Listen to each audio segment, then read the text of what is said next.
Voici un églantier, Rosa canina.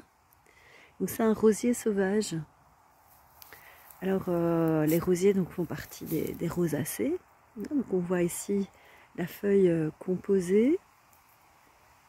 C'est pas toujours le cas chez les rosacées, mais par contre ce qu'on va retrouver beaucoup dans cette famille-là, une belle famille d'aromatiques, de médicinales, c'est que les feuilles, à la base des feuilles, quand on arrive sur le rameau, eh bien on voit qu'il y a comme deux sortes de feuilles ici qui sont soudées. On voit une petite oreillette d'un côté, une autre de l'autre. Et donc ça s'appelle des stipules dans le langage botanique. Donc c'est des petites feuilles qui ne ressemblent pas nécessairement toujours à la feuille. Ici c'est une feuille composée, composée ici de 5 folioles. Et donc les stipules, ce sont des feuilles qui ne ressemblent pas toujours aux folioles ou à la feuille vraiment proprement parlée, mais qui se trouvent toujours, ces petites feuilles, deux petites feuilles à la base du pétiole. Donc à la rencontre du pétiole et du rameau. Donc on voit que les feuilles, les folioles ici sont des petites folioles dentées. Alors les églantiers, les rosiers sauvages, ils ont des aiguillons et ils n'ont pas tous le même type d'aiguillon. Ici on voit que l'aiguillon il est crochu chez Rosa canina. On a d'autres espèces où on va avoir soit beaucoup plus d'aiguillons ou bien des aiguillons qui seront plats, différents types donc d'aiguillons chez les rosiers sauvages.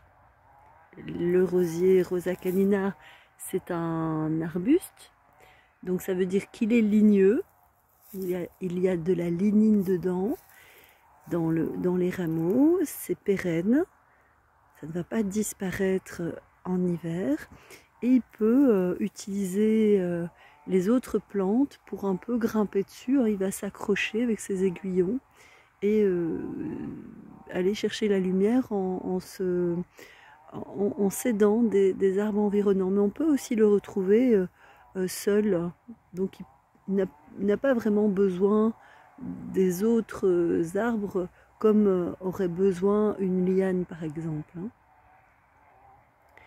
Alors on va regarder plus attentivement les fruits, puisque c'est pour ça que je vous reparle de l'églantier à cette saison-ci. Donc on voit, on a des fruits comme ça, ce sont des grosses boules ovales, rouges. Alors chez tous les rosiers, c'est ce type de fruit qu'on appelle un cynorrhodon. En fait, un cynorrhodon, c'est en réalité un faux fruit d'un point de vue botanique. C'est-à-dire que ce qui a gonflé ici, ce n'est pas un ovaire.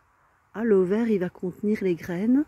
Ici, en fait, c'est le réceptacle. Donc, le réceptacle, c'est l'endroit sur lequel était posée toute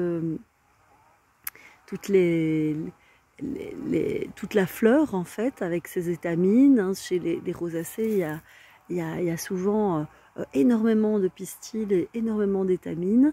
Et donc, en fait, le réceptacle, c'est là où sont posés tous ces pistils et ces étamines. Et ici, chez le cynorrhodon, chez le rosier sauvage, eh bien, c'est ce réceptacle qui gonfle et qui va, si vous voulez, venir entourer les akènes, donc des petits fruits secs qui ne s'ouvrent pas à maturité, qui contiennent une seule graine. Et donc, ce réceptacle entoure donc les akènes. Alors, on va regarder. Donc, là, j'ai un cynorrhodon qui est un peu mou. Donc ça c'est parfait pour aller faire sortir, vous voyez, cette espèce de pâte rouge qui contient 20 fois plus de vitamine C qu'une orange. Donc c'est quand même vraiment intéressant de savoir qu'on a ça juste à côté de chez nous. Et en plus, cette année, les cynorrhodons sont très très abondants. Donc cette petite pâte rouge, on peut directement la manger, pleine de vitamine C. Quand les cynorrhodons sont durs, on ne sait pas le faire évidemment. Alors là, on doit attendre qu'ils gèlent pour que ça se ramollisse. Ici, on devine déjà qui a des taches blanches qui sont ses akènes. Donc là je vais ouvrir, j'ouvre et là j'ai ces akènes donc, qui sont blancs, ce sont des fruits secs qui ne s'ouvrent pas à maturité et qui contiennent, la graine est dedans. Ce ne sont pas des graines ici, ce sont des fruits en fait ça. Et c'est pour ça qu'on appelle les cynorrhodons des faux fruits, puisqu'en réalité c'est pas vraiment l'ovaire qui donne le fruit, c'est ici qui a gonflé et qui est cette partie qu'on peut manger, c'est en réalité c'est le réceptacle qui a gonflé. On voit encore ici les restes des pistils qui ont été fécondés. Alors le cynorrhodon, ils sont tous les cynorrhodons, donc tous les rosiers sauvages ou pas, ont des vertus médicinales et sont comestibles.